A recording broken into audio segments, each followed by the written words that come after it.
वाला हमारा विद्यार्थी सबसे प्राथमिकता पर बस्ती मेडिकल कॉलेज को रखता है, इतनी अच्छी व्यवस्था यहां पर हो रही है। हम लोगों के बीच में आज पुनः माननीय राष्ट्रीय अध्यक्ष जी आए हैं। निश्चित तौर से आपकी प्रेरणा से इन खिलाड़ियों का उत्साहवर्धन होगा। माननीय राष्ट्रीय अध्यक्ष जी के नेतृत्व में आज दुनिया का सबसे बड़ा राजनीतिक संगठन हम लोग उसके कार्यकर्ता हैं। मैं विनम्रता पूर्वक निवेदन करूंगा अपने भारतीय जनता पार्टी के राष्ट्रीय अध्यक्ष जी से कि यहां पर उपस्थित खिलाड़ियों को अपना आशीष प्रदान करें, अपना मार्गदर्शन दें। आपके लिए यही कहूंगा सर कि रोशनी की तलाश थी हमको, जिंदगी की तलाश थी हमको, आप आ गए सर तो ऐसा लगा आप ही की तलाश थी हमको। माननीय राष्ट्रीय अध्यक्ष जी। बोलिए भारत माता की, भारत माता की, भारत माता की। आज के इस खेल महाकुंभ के समापन कार्यक्रम में मंच पर उपस्थित उत्तर प्रदेश के यशस्वी मुख्यमंत्री आदरणीय श्री योगी आदित्यनाथ जी, हमारे पार्टी के बहुत ही जुझारू और कर्मशील अध्यक्ष श्री भूपेंद्र सिंह चौधरी जी, आप सबके और हम सबके बहुत ही लोकप्रिय सांसद और इस महाकुंभ के आयोजक सम्माननीय मेरे छोटे भाई हरीश द्विवेदी जी, हमारे प्रदेश के संगठन मंत्री धर्मपाल जी, क्षेत्रीय अध्यक्ष सहजानंद राम जी, हमारे यहां के प्रभारी मंत्री सच्चान जी, हमारे सभी वरिष्ठ मंत्रीगण, सांसदगण, विधायकगण, पार्टी के पदाधिकारी और बस्ती में इस महाकुंभ में एकत्र आए देवियों और सज्जनों और मेरे नौजवान खिलाड़ी साथियों और मीडिया के मेरे साथी, प्रिंट मीडिया और इलेक्ट्रॉनिक मीडिया के मेरे साथी, मेरा ये सौभाग्य है कि मुझे इस खेल महाकुंभ के समापन कार्यक्रम में योगी आदित्यनाथ जी के साथ इस कार्यक्रम में शामिल होने का सौभाग्य प्राप्त हुआ है। अभी अभी योगी जी कह रहे थे कि 9.5 साल में नए भारत का दर्शन हो रहा है और उस नए भारत का प्रतिबिंब मुझे यहां नौजवानों में दिख रहा है, वह मैं स्पष्ट रूप से कहना चाहता हूं। मित्रों, ये खेल महाकुंभ जिसकी शुरुआत 3 साल पहले हरीश द्विवेदी जी ने की, आदरणीय प्रधानमंत्री मोदी जी के दिए गए सलाह पर स्थान स्थान पर खेल महाकुंभ हो रहा है और मुझे जानकर खुशी है कि 1 लाख विद्यार्थियों के और 50,000 खिलाड़ियों के क्रम से प्रारंभ करते हुए आज 3.5 लाख खिलाड़ी और लगभग 4.5 लाख विद्यार्थी इस महाकुंभ में शामिल हुए हैं। उनका बहुत बहुत अभिनंदन, बहुत बहुत स्वागत। मित्रों, देश को चलाने के लिए नेतृत्व और नीति और नियत और कार्यक्रम ये बहुत महत्वपूर्ण होते हैं। आज हम खेल की बात कर रहे हैं। मैं यहां के नौजवानों से पूछना चाहता हूं, क्या कारण था कि 70 साल में एशियन गेम्स में कभी भी पहले इतने मेडल नहीं आए जो मेडल पिछले एशियन गेम्स में 100 से ज्यादा मेडल आए? इस बात को हमको समझना चाहिए। क्या कारण था कि टोक्यो के ओलंपिक पहले भारत कभी भी ओलंपिक्स में इतनी बड़ी संख्या में मेडल नहीं ले सका। वह लेने का सौभाग्य भारत को, आजाद भारत को मिला तो वो टोक्यो ओलंपिक्स में मिला और मोदी जी के नेतृत्व में मिला। इसका कारण है कि मोदी जी ने भारत को इंडिया के दायरे से निकालकर भारत के दायरे में पहुंचा दिया है। इस बात को समझना चाहिए। जब मैं इंडिया कहता हूं तो खिलाड़ी कहां से आते थे? खिलाड़ी मुंबई से आते थे, खिलाड़ी बंगलौर से आते थे, खिलाड़ी दिल्ली से आते थे, खिलाड़ी बड़े बड़े शहरों से, क्लबों के माध्यम से जिन लोगों ने अपने आप को विकसित किया था वो खिलाड़ी आते थे। लेकिन प्रधानमंत्री मोदी जी के आने के बाद आज खेल जगत में खिलाड़ी अब सिर्फ बड़े शहरों से नहीं आते, गांव गरीब कस्बे से निकलने वाला एक नौजवान खिलाड़ी बनता है और ओलंपिक्स में पहुंचता है। यह परिस्थिति आकर के खड़ी हुई। यह है नीति का परिवर्तन, यह है नेतृत्व की क्षमता और यह है नीयत का प्रदर्शन और यह है कार्यक्रमों का विश्लेषण जिसके कारण से यह कार्य होता है। आपको जानकर खुशी होगी, खेल में 2014 में सिर्फ 1219 करोड़ रुपए का बजट था। आज खेल में 3,397 करोड़ रुपए का बजट है। 2014 से पहले कोई ओलंपिक पोडियम स्कीम नहीं थी। अब टारगेट ओलंपिक पोडियम स्कीम बनी है, यानी लक्ष्य रख करके ओलंपिक में हम gold medal, silver medal, bronze medal जीतेंगे। ये टारगेट लेकर के एक कार्यक्रम बना और उस कार्यक्रम को आगे बढ़ाने का काम किया गया।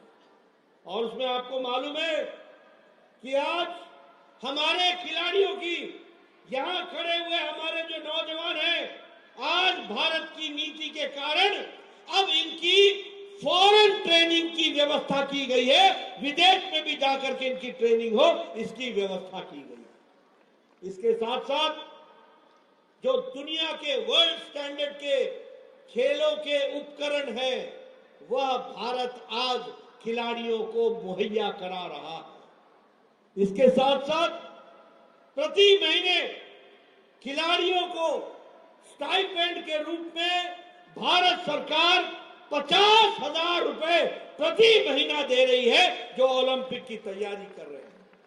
और आपको जान करके खुशी होगी कि हमारे talented 8,000 sports person, 8,000 sports person का चयन किया गया है, जिनको हम ओलंपिक के लिए तैयार कर रहे हैं, जिसमें 5,000 नौजवान भाई हैं और 3,000 हमारी बहनें हैं, बच्चियां हैं, जिन 8,000 को भारत सरकार ओलंपिक के लिए ट्रेनिंग दे रही है। और इसके लिए 34 स्पोर्ट्स के डिसिप्लिन, उनकी ट्रेनिंग के लिए कोच और डिसिप्लिन सेंटर्स बने हैं। आपको पता चला होगा, आपके लिए खेलो इंडिया कार्यक्रम 2016 में शुरू हुआ। आपको जानकर खुशी होगी कि इस खेलो इंडिया के लिए 1,000 करोड़ रुपए का बजट रखा गया है और 2,500 खिलाड़ी खेलो इंडिया में सिलेक्ट हुए हैं और उनके लिए 820 हम लोगों ने स्पोर्ट्स सेंटर ऑपरेशनल किए हैं और उत्तर प्रदेश में भी 80 स्पोर्ट्स सेंटर ऑपरेशनल किए गए। जो 80 स्पोर्ट्स सेंटर हैं वह खिलाड़ियों को प्रोत्साहन देने का काम कर रहे हैं। मैं यहां योगी आदित्यनाथ जी को बधाई देना चाहूंगा। हमारे खेल मंत्री हैं बैठे हुए, मैं उनको बधाई देना चाहूंगा कि आप लोगों ने तय किया है कि हर पंचायत स्तर पर, गांव स्तर पर खेल का मैदान होगा और ओपन जिम होगा। और अब इंडिया का बच्चा नहीं जाएगा, भारत का बच्चा जाएगा, भारत के गांव का बच्चा जाएगा, ये व्यवस्था की गई है ताकि हम अच्छी से अच्छी कंपटीशन में अपना योगदान कर सकें। मित्रों, जैसा मैंने बताया कि चाहे टोक्यो ओलंपिक्स हो, चाहे एशियन गेम्स हो, सबसे ज्यादा मेडल पहली बार भारत लेकर के आया है। ये मोदी जी के नेतृत्व, उनकी नीति, उनका नियत और उनके कार्यक्रम के कारण मिल सका है, जिसको योगी आदित्यनाथ जी ने उत्तर प्रदेश की धरती पर पूरी ताकत से उसको लागू करने का काम किया है। इसको भी हमको ध्यान में रखना चाहिए। मित्रों, भारत आज सभी मामलों में नंबर 1 पर चल रहा है। चाहे स्किल इंडिया की बात हो, चाहे नेशनल एजुकेशन पॉलिसी हो, चाहे नेशनल हेल्थ पॉलिसी हो, कोई भी स्कीम आप उठा करके देखिएगा, वो भारत को मजबूती प्रदान करने वाला है। और इसलिए हम कह सकते हैं कि गांव, गरीब, वंचित, पीड़ित, शोषित, हमारा आदिवासी भाई, हमारा अनुसूचित भाई, हमारी महिलाएं, हमारे युवा, हमारे किसान, इनको किसी ने भी ताकत देने का काम किया है तो वो भारत के यशस्वी प्रधानमंत्री नरेंद्र मोदी जी ने किया है। इसको हमको ध्यान में रखना है और इसलिए आज भारत मजबूत होकर के आगे बढ़ रहा है। अभी अभी योगी जी ने चर्चा की, भारत 11वें नंबर की अर्थव्यवस्था से छलांग लगा करके जिस देश ने हमको 500 साल 200 साल राज किया, ग्रेट ब्रिटेन, ब्रिटानिया, इंग्लैंड, उसको पछाड़ करके अब भारत 5वीं नंबर की अर्थव्यवस्था बन गया। और आप लोग के आशीर्वाद से 2024 में प्रधानमंत्री मोदी जी तीसरी बार प्रधानमंत्री बनेंगे और 3 साल के अंदर भारत तीसरी सबसे बड़ी अर्थव्यवस्था बन जाएगा। इसकी तैयारी, बोलिए आप इसमें अपना योगदान करेंगे ना?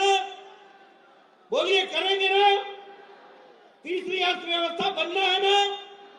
प्रधानमंत्री मोदी जी को तीसरी बार प्रधानमंत्री बनाना है ना? मित्रों, यह देश को आगे बढ़ाने का तरीका है, देश को मजबूत बनाने का तरीका है, राष्ट्रीय सुरक्षा का विषय है, सबको साथ लेकर के चलने का विषय है। कल मेरे से रात को एक पत्रकार ने पूछा कि अमीर अमीर हो रहा है, गरीब गरीब हो रहा है। मैंने पत्रकार को कहा कि रात के 11:30 बज गए हैं, कोई गड़बड़ तो नहीं हुई है आपके सोच में? कौन कहता है कि गरीब गरीब हो रहा है और अमीर अमीर हो रहा है? अरे आपको मालूम होना चाहिए कि इंटरनेशनल मॉनिटरी फंड ने कहा है कि मोदी जी के नेतृत्व में 13.5 करोड़ परिवार गरीबी की रेखा से ऊपर उठ गए हैं। ये आज बदलता भारत है, इसको हमको समझना चाहिए। आपको जानकर खुशी होगी कि इंटरनेशनल मॉनिटरी फंड आज ये बोलता है कि भारत में अति गरीबी 0.1% से भी नीचे आ गई है, 0.1% से भी नीचे आ गई है। हाँ, ये बात जरूर है कि भारत एक्सपोर्ट में आगे बढ़ रहा है। आज भारत इस्पात में, स्टील में 4थे नंबर का एक्सपोर्टर था, आज 2रे नंबर का स्टील मैन्युफैक्चरर बन गया। आज भारत ऑटोमोबाइल इंडस्ट्री में जापान को पछाड़कर 3रे नंबर की मार्केट बन गई है, 3रे नंबर की मार्केट। आपको जानकर आश्चर्य होगा, ये कांग्रेसी भाई, इनको ना समझ है ना अंडरस्टैंडिंग है। धनतेरस के दिन 55 लाख गाड़ियां खरीदी गई हैं, ये भारत का रिकॉर्ड है। आपको जानकर के खुशी होगी कि लाखों में लोगों ने मोटरसाइकिल खरीदी है। ये बदलता भारत है। आप बताइए, आज आपको उत्तर प्रदेश में नेशनल हाईवे दिखता है कि नहीं दिखता है? दिखता है कि नहीं दिखता है? एक्सप्रेस हाईवे दिखता है कि नहीं दिखता है? आपको चौड़ी चौड़ी लंबी लंबी सड़कें दिखती है कि नहीं दिखती है? आपको all India institute of medical sciences Gorakhpur दिखता है कि नहीं दिखता है? आपको बस्ती का मेडिकल कॉलेज दिखता है कि नहीं दिखता है? आपको देवरिया का मेडिकल कॉलेज दिखता है कि नहीं दिखता है? आपको सिद्धार्थनगर का मेडिकल कॉलेज दिखता है कि नहीं दिखता है? मित्रों, आपको जानकर खुशी होगी कि मोदी जी ने पिछले 5 साल में 27 मेडिकल कॉलेज और 20 super speciality block Uttar Pradesh को दिया है। यह विकास की नई कहानी। इसलिए मित्रों, मैं कहानी सुनाने लगूंगा आपको तो उसका कोई अंत नहीं है, कोई अंत नहीं।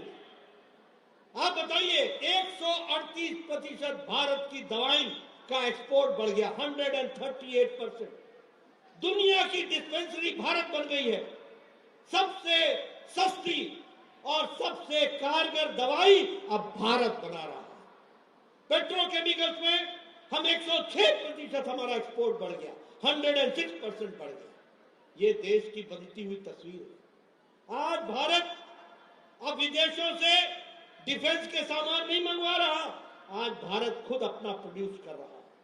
चाहे तेजस हो, चाहे हमारे इंडिजिनस हमारे इक्विपमेंट्स हो, उपकरण हो, डिफेंस के उपकरण हो, ये सारे के सारे भारत में लिए जा रहे हैं। मैं यहां पुलिस भाई बड़ी संख्या में भी उपस्थित हैं, उनको बताना चाहूंगा कि 2014 में यहां आपके पास बुलेट प्रूफ जैकेट भी नहीं था। बुलेट प्रूफ जैकेट, ये भारत की तस्वीर थी। और 3 साल के अंदर मोदी जी ने यहां पर 5 लाख से ज्यादा बुलेट प्रूफ जैकेट दिए और आज भारत बुलेट प्रूफ जैकेट दुनिया को एक्सपोर्ट कर रहा है, दुनिया को दे रहा है। ये भारत खड़ा है। ऐसे में कितने उदाहरण दे सकता हूं। सुरक्षा के मामले में आप बताओ, हवाई जहाज का बेड़ा ही नहीं था। हम सुनते थे मिग क्रैश कर गया, मिग क्रैश कर गया, मिग क्रैश कर गया। अरे भाई, 1962 का खरीदा हुआ एरोप्लेन कब तक साथ देता तुम्हारा? 1965 और 70 का खरीदा हुआ प्लेन तुम्हारा कब तक साथ देता? ये रफेल का बेड़ा अगर कोई लेके आया तो प्रधानमंत्री मोदी जी लेकर के आए। अगर देश में बना हुआ पनडुब्बी का कोई जहाज बना तो वो भारत देश में मोदी जी के नेतृत्व में बना। अगर देश में लड़ाकू जहाज बने तो वह भी मोदी जी के नेतृत्व में बने। इसलिए सर्वांगीण विकास का काम, जिसमें हमारे युवा, हमारे नौजवान खिलाड़ी भी आते हैं, मेरी शुभकामनाएं हैं आपको। आप में से लोग आने वाले समय में ओलंपिक का गोल्ड मेडल हाथ में लेकर के आओगे, ऐसा मेरा विश्वास है। इस बात को मैं कहना चाहता हूं। मित्रों, जब मैं अच्छी अच्छी बातें आपसे कर रहा हूं तो एक दुख भरी बात भी आपसे मैं शेयर करना चाहता हूं। कल आप लोगों ने संसद में देखा होगा, आप संसद में नेताओं को भेजते हो कि वो वाद विवाद करें, लेकिन संसद में जिन लोगों को आपने भेजा है वो वाद विवाद के बदले जोकर का काम पकड़ लिया। उन्होंने जोकर वाला काम पकड़ लिया, नकल करने का काम पकड़ लिया। आपने देखा होगा कि एक सांसद भारत के उपराष्ट्रपति जो संवैधानिक जगह पर बैठे हैं, संसद के प्रांगण में उनकी नकल की जा रही है और ये कांग्रेस का नेता राहुल गांधी उसके वीडियो बना रहा है। ये भी आज हमको देखना था। इंडियन नेशनल कांग्रेस, जिसके बारे में कहते हैं कि 100 साल से ज्यादा का इतिहास है, उसका नेता एक नकलची की उसकी वीडियो बनाए। और वो उपराष्ट्रपति कौन है? भारत के संवैधानिक पोस्ट पर बैठे हुए हमारे धनखड़ जी, वो किसान पुत्र हैं, वो पिछड़ों के नेता हैं, वो पिछड़ों के प्रतिनिधि के रूप में हैं, वो जाट पुत्र हैं। अब राहुल गांधी को ऐसे समय पर ओबीसी की याद नहीं आती। वैसे ओबीसी का राग लाते हैं, ओबीसी, पिछड़ा पिछड़ा पिछड़ा। एक संवैधानिक जगह पर बैठा हुआ व्यक्ति, किसान पुत्र, जाट पुत्र, ओबीसी को रिप्रेजेंट करने वाला पुत्र, आज उसकी तौहीन की जाती है। आज उसका मजाक किया जाता है। बोलिए, भारत सहेगा ऐसे लोगों को? बोलिए, सहेगा ऐसे लोगों को? ऐसे लोगों को राजनीति में कोई जगह होनी चाहिए क्या? होनी चाहिए क्या? ये हालत हो गई है कांग्रेस की। आजकल कैमरामैन का काम संभाल लिया है। कैमरामैन, मुझे गोरखपुर में हमारे सांसद रवि किशन जी मिले। वो कह रहे थे कि हमारे भोजपुरी स्टूडियो में भी कैमरामैन की जगह खाली है, अगर एग्जामिनेशन दे तो हम विचार कर सकते हैं ऐसे कैमरामैन के। ये स्थिति आकर के खड़ी हुई है। आप बताइए, इसकी निंदा होनी चाहिए कि नहीं होनी चाहिए? बोलिए, निंदा होनी चाहिए कि नहीं होनी चाहिए? मित्रों, यह एक तरफ क्या कहते हैं, मोदी हटाओ, मोदी हटाओ, मोदी हटाओ, और मोदी जी क्या कहते हैं, देश आगे बढ़ाओ, देश आगे बढ़ाओ, देश को आगे ले जाओ, इसके लिए काम करो। इसलिए मित्रों, मोदी हटाने वालों को 2024 में तुमने हटा देना और देश के विकास करने वाले मोदी जी को आगे बढ़ा देना, यही मेरा निवेदन है। बहुत बहुत धन्यवाद। जय भारत, जय उत्तर प्रदेश। बहुत बहुत धन्यवाद माननीय राष्ट्रीय अध्यक्ष जी। अब आपसे निवेदन है माननीय पूज्य मुख्यमंत्री जी से, आपसे माननीय प्रदेश अध्यक्ष जी से, कि यहाँ कबड्डी खेल प्रतियोगिता का अवलोकन करके इन बच्चों को अपना आशीर्वाद प्रदान कराएं। शुरू कराइए।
अनूप भाई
Basti Kumati Bastikdam! Basti Kumati Bastikdam! Basti Kumati Bastikdam! माननीय राष्ट्रीय अध्यक्ष जी द्वारा, माननीय पूज्य मुख्यमंत्री जी द्वारा, अपने प्रदेश अध्यक्ष जी द्वारा और मंचासीन अतिथियों के द्वारा यहाँ पर कबड्डी खेल प्रतियोगिता का अवलोकन किया जा रहा है। क्योंकि माननीय अपने अतिथियों का बड़ा ही व्यस्त समय, तो मैं चाहूंगा कि अपने बस्ती जनपद के कुछ खिलाड़ी जिन्होंने राष्ट्रीय स्तर पर इस जिले का मान बढ़ाया है, उनको आपका आशीर्वाद मिले।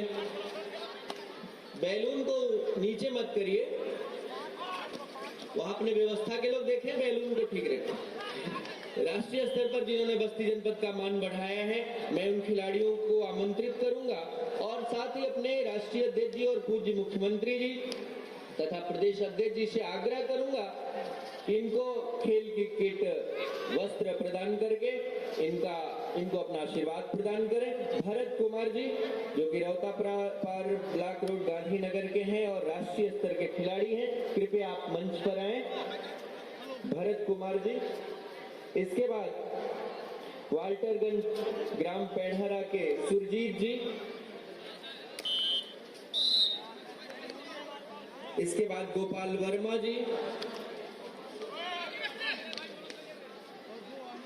बेली के हैं मड़वा नगर की सुनीता राज जी और सुपेलवा कॉलोनी की अंकिता शर्मा जी।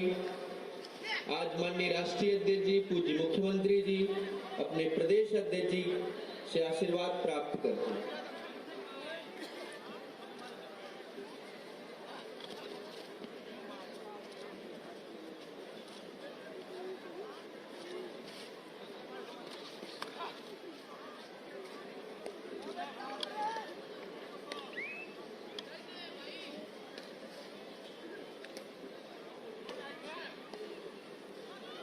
आज से प्रारंभ हुई ये प्रतियोगिता अब लगातार 29 दिसंबर तक चलेगी।